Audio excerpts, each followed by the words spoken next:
কলকাতা দুর্গাপুজোয় এখন বারোয়ারি পুজোরই রমরমা, তবু এখনও থেকে গেছে বনেদি বাড়ির পুজোগুলো। এই পুজোগুলোর মধ্যেই আমরা এসে পড়েছি আজকে ভবানীপুরের মিত্রবাড়ির পুজো। মিত্রবাড়িতে পুজোর সূচনা 1892 সালে সুবোধচন্দ্র মিত্রের হাত ধরে।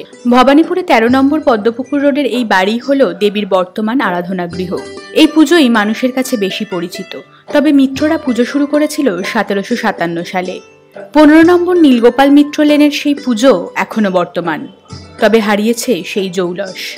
পরিবারের 28তম পুরুষ সুখময় মিত্রের থেকে জানবো সেই প্রাচীন ইতিহাস। আমাদের পুজোটার আদি পুজো শুরু হয় মিত্র পরিবারে।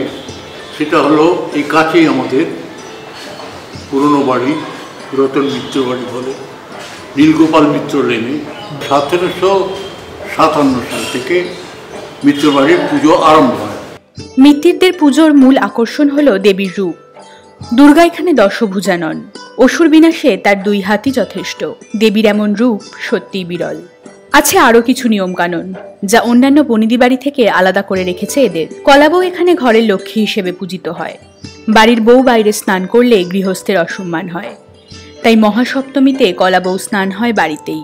940 খ্রিস্টাব্দে কনৌজরাজ আদিসুরের বঙ্গদেশে পাঠানো 5 কায়স্থ হল ঘোষ, বোস, গুহ, দত্ত ও মিত্র। এরাই বাংলার পুজো আচ্ছার প্রচলন করতে অগ্রণী ভূমিকা পালন করেছিলেন।